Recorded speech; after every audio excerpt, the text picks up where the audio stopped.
I'm 38F, the kind of person who likes to believe the best in people, especially when it comes to family. That's probably why I spent years defending my niece, Mia 22F, even when people started raising red flags about her behavior. She was a little entitled, a little dramatic, but I always chalked it up to her being young and figuring things out. Besides, I helped raise her. My sister Karen 45F was a single mom, and since we were close, I was always there, babysitting, helping with school, even covering for them financially when things got tough. I never expected that one day I'd be the one needing to be defended against Mia. It all started with a random Facebook message from my cousin Greg 50M. He sent me a cheerful thank you for helping Mia with her emergency surgery and hoped she was recovering well. I had no idea what he was talking about. I hadn't given Mia a single cent, let alone for something as serious as surgery. At first, I thought he had me confused with someone else, but the more I read, the more it became clear he genuinely believed I had asked him to send Mia money. The message even mentioned Text exchange where I supposedly vouched for her situation. Before I could wrap my head around that, I got another surprise. A week later, Aunt Lisa 63F called me, casually mentioning how she felt bad that Mia was struggling financially and hoped the $500 she sent would help. When I asked what she meant, she explained that she sent it to Mia after getting a message from me, saying Mia was in trouble. My stomach dropped. That was 2 people now, both convinced I had personally reached out, asking them to send money to Mia. I started checking with other relatives, trying to understand what was happening. It didn't take long to realize there was a pattern. Within a few days, 3 more family members confirmed they had sent Mia money after receiving messages from me. Some were through text, some through email, and one even got a direct message from an account with my name on it. The stories were all different. Mia needed help with rent, she was in medical debt, she got scammed and needed a way out, but the end result was the same. Money was sent, and I had never been involved. That's when it hit me. Mia had been impersonating me, using my name to scam family members out of money. And judging by how many people had already fallen for it, she had been doing it for months. I started digging deeper. The more I looked, the worse it got. Mia wasn't just asking for money. She had set up fake email accounts using variations of my name, created a spoofed phone number to send messages, and even made a fake Facebook account, pretending to be me. Through these, she had stolen over $5,000 from at least 6 people in the last 3 months. I had no idea how far this had gone or if more victims were out there. My first instinct was to go to Karen. Surely she would want to know what her daughter was up to, right? But when I confronted her, she barely let me finish before shutting me down. She refused to believe Mia would do something like that. According to her, someone must have been setting Mia up, or maybe there was some kind of miscommunication. When I told her I had proof, she waved it off, saying, Mia isn't a liar. If she needed help, she would have asked directly. I expected at least some resistance from Mia, but I didn't expect her to go straight into damage control. Less than an hour after speaking with Karen, I got a call from Mia, acting completely blindsided. She sounded offended, even hurt, that I would accuse her of something so awful. She kept insisting she had no idea how this could have happened, even as I laid out everything I had found. Then she tried a new angle, guilt-tripping me about ruining her reputation over what was clearly some kind of misunderstanding. When I pushed harder, her story shifted again. This time, she admitted she might have borrowed my name in 1 or 2 situations, but only because she was trying to help a friend get a loan. She even tried to laugh it off like it was no big deal. I wasn't buying it. At this point, I knew she wasn't going to admit the truth. She had gotten away with this for months, and I wasn't about to let her talk her way out of it. I needed undeniable proof, something so solid that neither she nor Karen could deny what she had done. That's when the idea hit me. I was going to set a trap. I reached out to my friend Jamie 39F, someone Mia didn't know well. Jamie agreed to play along and pretend to be another relative willing to help Mia.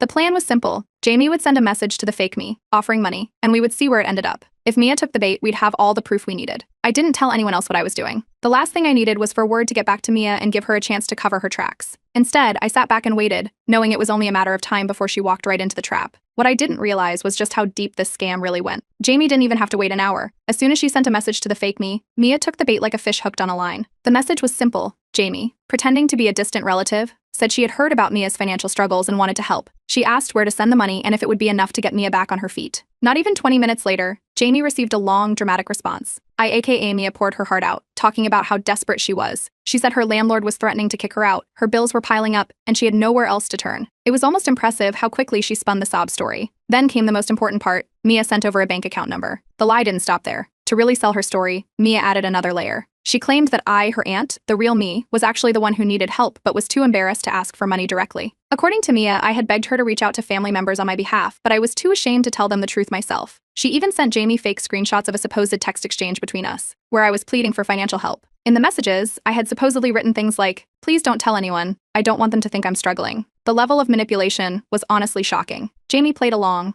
She responded, pretending to be concerned and ready to help, but she asked a simple question: should I check with Op first? That's when Mia started panicking. She immediately shut down the idea, insisting that I would be mortified if anyone found out. She made it sound like I was on the verge of an emotional breakdown over this. She even added that I had personally told her not to let anyone else know because I was afraid of being judged. She needed the money quickly and didn't want to drag this out. That was all the confirmation I needed. To make sure there was a clear money trail, Jamie sent a small test deposit of $5 to Mia's account. The moment it went through, I had undeniable proof that Mia was running this scam. I didn't waste any time. I called Mia immediately. When she answered, her voice was light, casual, she had no idea what was coming. I asked her about the money. At first she played dumb. She acted completely confused, as if she had no clue what I was talking about. I kept my voice calm. I repeated myself, asked her again why Jamie had just sent her money. That's when Mia's lie started to fall apart. She stammered something about helping a friend, and that it must be a mix-up. I let her talk herself into a corner before dropping the bomb. I told her I had proof.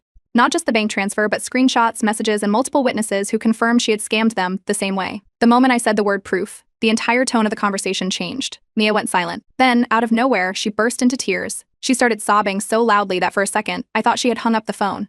She kept saying she was scared, that she didn't know how to stop, that she felt trapped. It was a full meltdown, as if she had suddenly become the victim in all of this. Then she switched tactics. Instead of admitting fault, she tried shifting the blame. She claimed she had only used my name once or twice as a favor for a friend, despite the evidence showing that she had created fake emails, phone numbers, and even fabricated entire conversations. The level of effort she put in made it clear this wasn't some impulsive mistake. It was a well-planned scam. When I asked for this friend's name, Mia suddenly couldn't remember. Before I could press her further, Karen stormed in. I could hear her in the background, demanding to know what was going on. The second she realized what we were talking about, she went on the defensive. She insisted there had to be a mistake, that Mia would never do something like this. She even accused me of being too harsh, saying Mia was just a kid who must have gotten confused. I wasn't having it. I started listing off every single relative Mia had scammed and exactly how much she had taken from them. As I went down the list, Karen's excuses started to fall apart. There was no way this was some innocent mistake. This was calculated, deliberate, and now Mia was caught. At this point, Mia was done pretending. She stopped denying everything and switched to minimizing. She admitted she had maybe taken some money but acted like it wasn't a big deal. She said she planned to pay everyone back and that the situation had just gotten out of hand. I gave her an ultimatum. She had one chance to return every cent she had stolen. If she didn't, I would go public. I would tell every single family member exactly what she had done. I would make sure everyone knew she was a scammer. Mia was still sniffling, but I could tell she was weighing her options. Karen, on the other hand, was furious, not at Mia, but at me. She accused me of turning the family against her daughter, of blowing things out of proportion, of being cruel for not handling this privately. What neither of them realized was that I had already contacted some of the relatives Mia had scammed. They were furious. And, unlike Karen, they weren't going to defend Mia, they wanted their money back and they wanted it now. Mia had lost control of the situation. What she didn't know was that this was only the beginning. The fallout was immediate. Within minutes of me confronting Mia, the family group chat erupted like a volcano. It started with Aunt Lisa, who wasn't interested in excuses. She demanded her $500 back right away and refused to hear anything about misunderstandings or mistakes. Greg jumped in next, confirming that Mia had taken money from him as well, and then another cousin mentioned she had also been tricked. One after another, people started tallying up how much Mia had scammed from them. It wasn't just 6 people, it was closer to 10. The total amount was now well over $7,000. The chat was moving so fast it was impossible to keep up. Some relatives were furious, some were just shocked, and a few were still trying to make sense of how Mia had managed to pull this off. Karen, of course, jumped in to defend her daughter. She started off by saying Mia was just a kid who had made a stupid mistake. She claimed Mia never meant any harm and that she probably got in over her head, but nobody was buying it. The sheer amount of planning that had gone into the scam, fake messages, spoofed emails, and even fake text conversations made it clear this wasn't just some innocent accident. Mia, who had been completely silent up until this point, finally sent a message. But it was barely an apology, just a short, vague note saying she was sorry for any confusion, and that she never intended to upset anyone. She didn't admit to anything. She didn't promise to pay anyone back. She didn't even explain herself. That only made things worse. Aunt Lisa called her out instantly, saying this wasn't confusion, this was theft. Other relatives started pressing Mia for real answers. How did she think this was okay? What was she planning to do with the money? Why did she lie to so many people? Mia didn't respond. Instead, Karen doubled down. She told everyone that shaming Mia like this wouldn't fix anything, and that they were ruining her chances of learning from this mistake. She even tried to shift the blame onto me, saying I was stirring up drama, instead of handling things privately. That's when Mia made her next mistake. Instead of facing the group, she messaged me privately. This time she wasn't crying or making excuses, she was begging. She asked me to cover for her. She said if I just told the family it was all a misunderstanding, she would pay me back in secret. She even tried to guilt me, saying if I didn't help her, she would be completely ruined. I wasn't falling for it. I told her I'd only consider it if she paid back every single person first. No more fake apologies, no more lies, just return the money. She didn't reply. A few minutes later, one of my cousins announced that they had reported Mia's scam to the bank. That's when the real panic started. Mia's account was flagged for suspicious activity, and within a few days, her bank began reviewing her transactions. While they didn't freeze her funds immediately, they restricted withdrawals while the fraud investigation was underway. That was the moment Mia realized this wasn't just going to go away. Karen went into full meltdown mode. She started calling relatives, begging them to drop it before Mia got into real trouble. She even tried bribing Aunt Lisa, offering to pay back just her money if she stopped pushing the issue. Lisa refused. Meanwhile, Mia started spiraling. She sent another message to the group chat, now claiming that she had always planned to pay everyone back but that things had just gotten out of hand. It was obvious she was making things up as she went along. Nobody believed her. The pressure kept mounting, and the more she tried to explain, the worse it got. Some relatives took Karen's side, saying Mia was young and deserved another chance. But most people weren't interested in forgiving and forgetting. They wanted accountability. They wanted their money back. And they wanted Mia to own up to what she had done. Word spread fast. Even family members who weren't directly involved started hearing about the scam. By the end of the day, Mia wasn't just a niece who made a mistake, she was now the family scammer. Her reputation was completely destroyed. Then, just like that, Mia vanished. She left the group chat. She blocked me. She blocked anyone who had called her out. It was like she thought if she disappeared, the problem would disappear too. Karen followed her lead. She stopped responding to messages and started ignoring calls. A few days later, I found out from another relative that Karen had completely cut off half the family. She was furious that nobody had stood by Mia and felt like everyone had turned against her. That should have been the end of it. Mia had been exposed, Karen had burned bridges, and the rest of us were left trying to process just how far this had gone. But I wasn't done yet. Mia thought she could just ignore this and move on. She had no idea what was coming next. The situation with Mia should have ended when she blocked half the family and disappeared. But I knew better. People like Mia don't just stop when they're caught. They regroup, spin new lies, and try to manipulate their way out. She thought she could ignore this and let it blow over. She was wrong. A few days after Mia went silent, Aunt Lisa, Greg, and a few other family members decided we needed to talk without Karen or Mia. A private Zoom meeting was set up. No distractions, no excuses, just a discussion about what we should do next. That's when things got worse. During the call, someone mentioned that Karen's coworkers had started asking questions. Apparently, 2 of them had given Mia money after she claimed she was raising funds for a medical emergency. Another family friend admitted that Mia had reached out to her through Facebook, claiming she needed help escaping an abusive landlord. Neither of them had any idea it was a scam until word started spreading in the family. The total amount Mia had stolen was no longer just over $7,000. After tallying up the new victims, it had jumped to over $8,000. While we were still processing this, Greg got an update from the relative who had reported Mia's fraud to the bank. The scam alert had triggered a deeper investigation, and now Mia's account was completely frozen. Every single transaction she had made in the last 3 months was being flagged and reviewed. She had no access to her funds anymore. That's when the real desperation started. Mia, who had refused to acknowledge anything up until now, suddenly sent a panicked message to one of our younger cousins. She claimed she was about to be evicted and begged for a loan to cover her rent. She said she was completely broke and had nowhere else to turn. The cousin asked if she should help. I told her the truth. Mia had already taken thousands of dollars from people. She had the money to pay her rent. But instead of returning what she stole, she must have spent it elsewhere. Nobody sent her a dime. Karen, instead of finally accepting that Mia had caused this mess, went on the attack.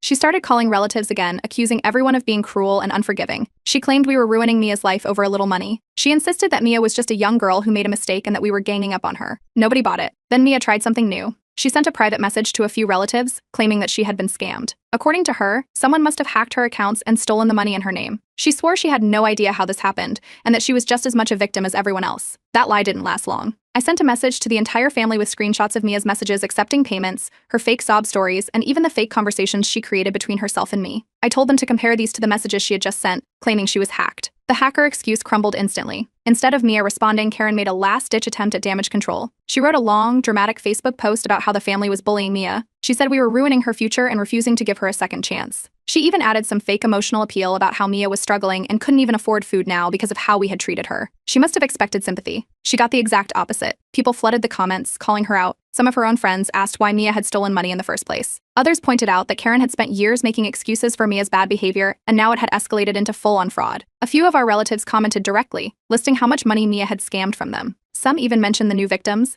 Karen's own co-workers who had fallen for Mia's lies. Karen deleted the post within an hour. Then, out of nowhere, Mia reached out to me. For the first time since she had blocked me, she messaged. But she didn't apologize. She didn't take responsibility. She just asked if I could help fix this. She wanted me to tell the family that this was all a misunderstanding, and that it had gotten blown out of proportion.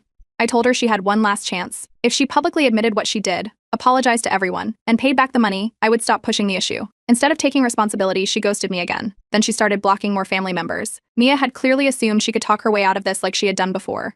But as more family members demanded their money back, and her bank account was frozen, it became clear she had no real plan beyond denial and deflection. Filing a police report wasn't my first choice, but at this point, Mia had left us with no other option. She had scammed too many people, refused to take responsibility, and thought she could just disappear without consequences. If she wasn't going to return the money willingly, we had to make sure she had no choice. Aunt Lisa, Greg, and 2 other family members who had been scammed met with me to discuss the next steps. Within a day, we had gathered everything we needed: bank statements, transaction records, text messages, and screenshots proving Mia had been impersonating me and others to scam money. It wasn't just 1 or 2 incidents, this was months of deliberate fraud. With everything organized, we went to the police and filed an official fraud report. Since Mia had scammed multiple people and there was extensive documentation, law enforcement took it seriously. However, the process wasn't immediate. It took a few weeks before a detective contacted Mia, requesting an official statement. That's when the real panic set in. Karen was the first to crack. The moment she found out, she called every single relative who had filed a report, begging them to drop it. She claimed Mia didn't deserve to have her life ruined over a few bad decisions. She even tried to downplay it, insisting Mia wasn't a criminal and that we were taking things too far. But by this point, nobody was listening. Instead of siding with Karen, the family held firm. Mia had stolen thousands, lied repeatedly, and refused to make things right. Nobody was backing down. Then, for the first time in weeks, Mia resurfaced. She posted a weak apology in the group chat, saying she was sorry for any stress she had caused and that she never meant to hurt anyone. It was obvious she was only apologizing because she had been caught. She still didn't admit to anything, and she definitely didn't promise to return the money. When people started demanding real answers, she switched tactics again. This time, she blamed stress and not knowing how to ask for help. She claimed she wasn't thinking straight and that things had spiraled out of control. It was a long-winded way of saying nothing at all. When pressed about repaying the money, Mia made yet another excuse. She said she was working on it but needed more time. She even suggested setting up a payment plan, saying she could pay everyone back slowly over the next few years. Nobody was buying it. I told Mia that if she was actually sorry, she could start by paying back at least one person immediately. Just one. She ignored me. The detective called Mia again. This time, it wasn't a polite request. It was a firm reminder that she needed to give a statement, and if she kept dodging, things would only get worse for her. That's when Karen made one final, desperate move. She approached one of our aunts, one of the quieter family members who had lost money, and tried to cut a deal. She offered to pay back just her money if she agreed to drop the case. She probably thought it was a smart move, that if she could get at least one person to back down, maybe the others would follow. It didn't work. The aunt refused and told the rest of us what Karen was trying to do. At this point, Mia had no more options. The bank had already frozen her funds once, but now, with an active police investigation underway, her account was permanently locked. She couldn't access what was left of the money, and she had no way of running from the situation anymore. She finally started repaying people, but only partially. She sent small amounts back to some relatives, clearly trying to show that she was making an effort.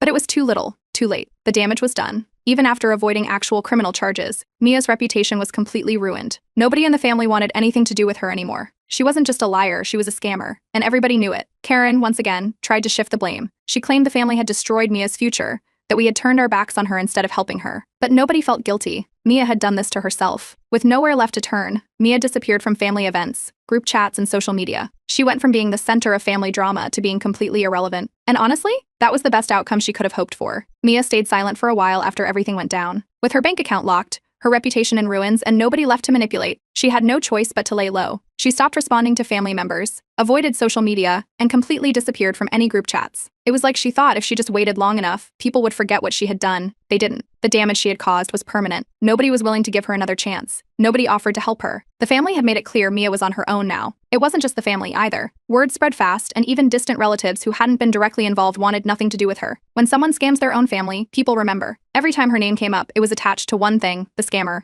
Finding a job wasn't easy for her, either. Someone, not me, had posted about her scam on Facebook. It wasn't a public post, just a warning in a private group that many of our extended relatives were part of. But that was enough. Every time Mia applied somewhere, all it took was a quick online search for potential employers to see the discussions. Nobody wanted to hire someone with fraud attached to their name. That's when Karen decided to step in. Karen, still in full Mia did nothing wrong mode, thought the family just needed one good dinner to fix everything. She invited everyone over, claiming it was a family gathering meant to heal and move forward. Nobody showed up. Well, two people did, one cousin and an aunt. And they didn't come to forgive Mia. They came to tell Karen, to her face, that nobody was interested in playing along with her delusions.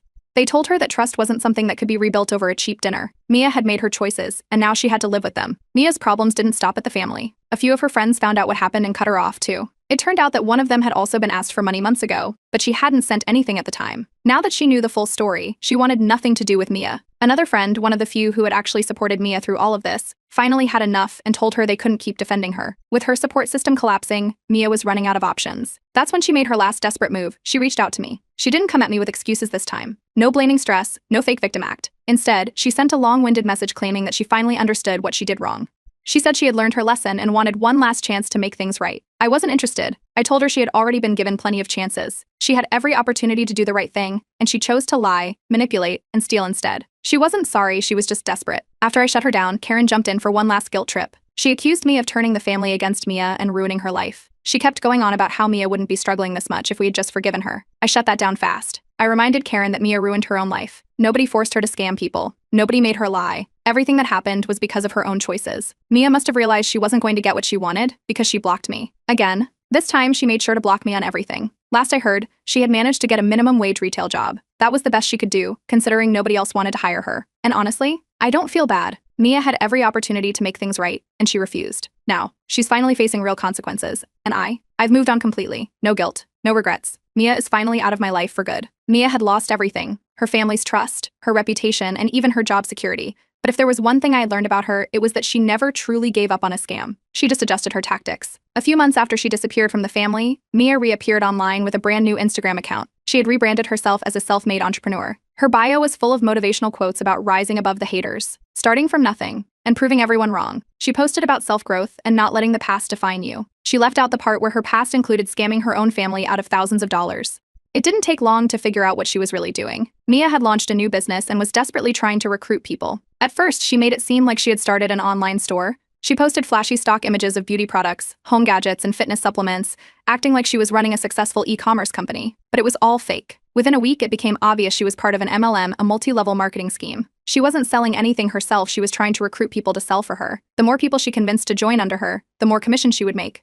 And guess who she tried to recruit first? The family. Mia started privately messaging relatives, pitching her amazing business opportunity. She talked about financial freedom and building your own empire. She sent long-winded messages about taking control of your life and investing in yourself. The best part? She promised that anyone who joined would get exclusive mentorship from her. Nobody fell for it. The same people she had scammed were not about to hand her more money. Some ignored her completely. Others flat out told her they weren't interested. A few even called her out directly, reminding her that she had just stolen from the family, and now she was trying to recruit them into another scheme. Mia didn't take the rejection well. She quickly changed tactics. Instead of pushing the business, she started playing the victim. She claimed she was being unfairly blacklisted by the family and that nobody wanted to see her succeed. She started posting vague Instagram stories about jealous people trying to hold her back and toxic relatives who refused to move on. Karen jumped in right on cue. She started privately messaging people, saying that Mia was trying to turn her life around and that the family needed to stop holding the past against her. She claimed Mia was finally making something of herself and just needed a little support to get back on her feet. For the first time, nobody took the bait. Even the more forgiving relatives, ones who had previously told me to let it go, ignored Karen's pleas. They were done. That's when Mia got truly desperate. After her business flopped and the family ignored her, Mia disappeared for a few weeks before reappearing online with a new scheme. At first, she tried recruiting for an MLM, but when that failed, she pivoted to job scams, using a different name to lure in unsuspecting applicants. The shift happened so quickly that it was clear she had no intention of actually changing, just adapting her scams to new victims. It was a text-only post saying things like, "I'm so tired, nobody cares anyway. And what's the point of trying anymore?" A few relatives reached out, worried that she was in real distress. Others immediately recognized it for what it was, another manipulation tactic. Karen, of course, took it a step further. She posted an entire rant on Facebook, blaming the family for pushing Mia to the edge. She claimed we had bullied her, ruined her life, and forced her into this state. She demanded that people show her daughter compassion instead of judgment. It backfired spectacularly. Instead of sympathy, the comments were full of people reminding Karen that Mia had scammed her own family.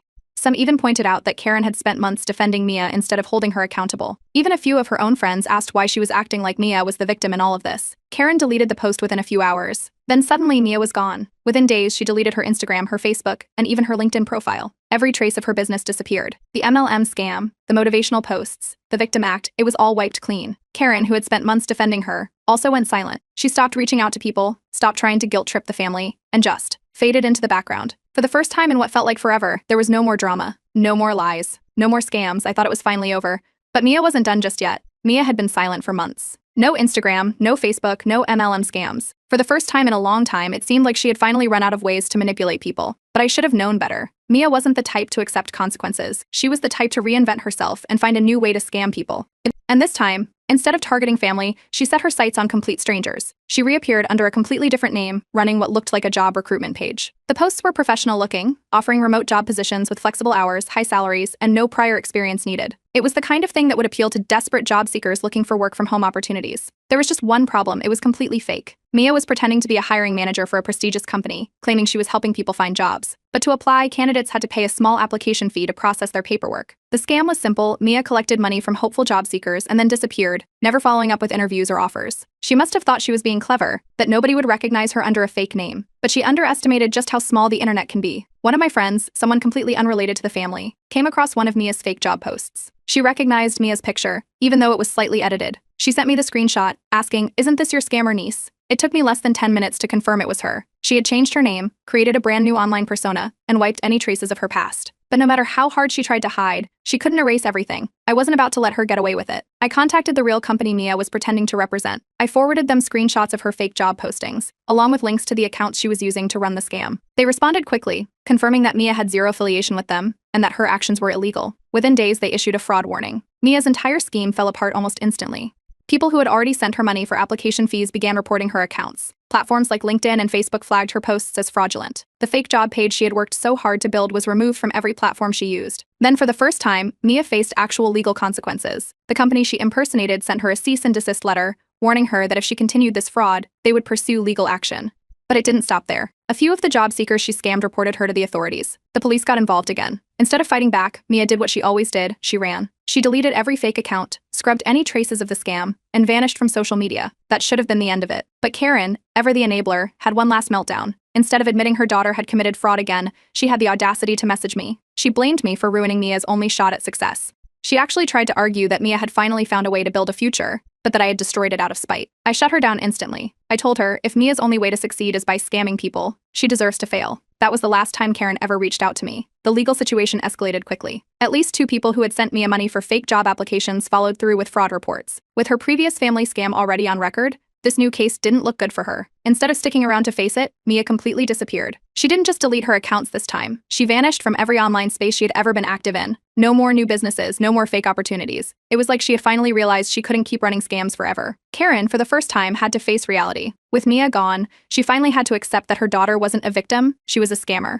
She had spent years defending Mia, manipulating the family, and blaming everyone else. But now, there was nobody left to fight for. Karen quietly left the family group chats. She stopped reaching out to people.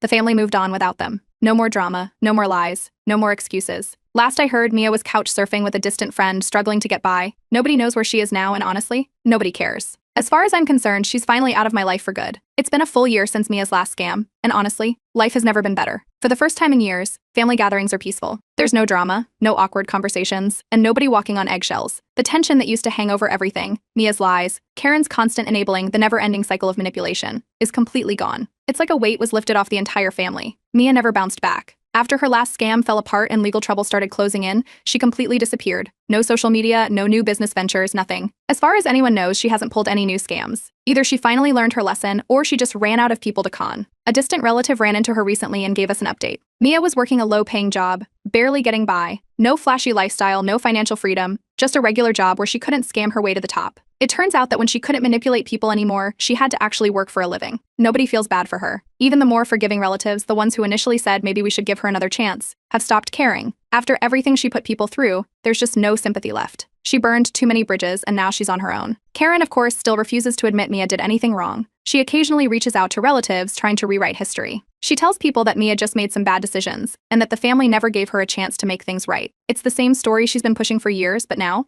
nobody is listening. Karen's reputation is completely destroyed. People don't trust her anymore. Not just because of Mia, but because of how far she went to defend her. She spent years enabling her daughter's scams, lying for her, and attacking anyone who tried to hold Mia accountable. Now she's paying the price for it. She still tries to play the victim, sometimes acting like she was wronged by the family, but it never goes anywhere. Whenever she brings up Mia, the conversation dies instantly. Nobody wants to hear it. As for me, I've completely cut them off. I haven't spoken to either of them in a year, and I have no plans to. No more messages, no more family drama, no more getting dragged into their mess. Cutting them out of my life was the best decision I ever made, and I have no regrets. Without their chaos, I've been thriving, both in my career and in my personal life. The time and energy I used to waste dealing with Mia's nonsense, I've put it into things that actually matter. My relationships with the rest of my family are stronger than ever. The people Mia scammed have moved on, and the trust that was broken has been restored. Looking back, if I've learned anything from this whole situation, it's that enabling toxic family members never ends well. Mia had so many chances to change, so many opportunities to fix what she had done, and she threw them all away. She made her choices, and now she's living with the consequences. And for the first time since all of this started, I feel completely at peace. Mia got exactly what she deserved. I don't wish her harm, but I also don't wish her back in my life.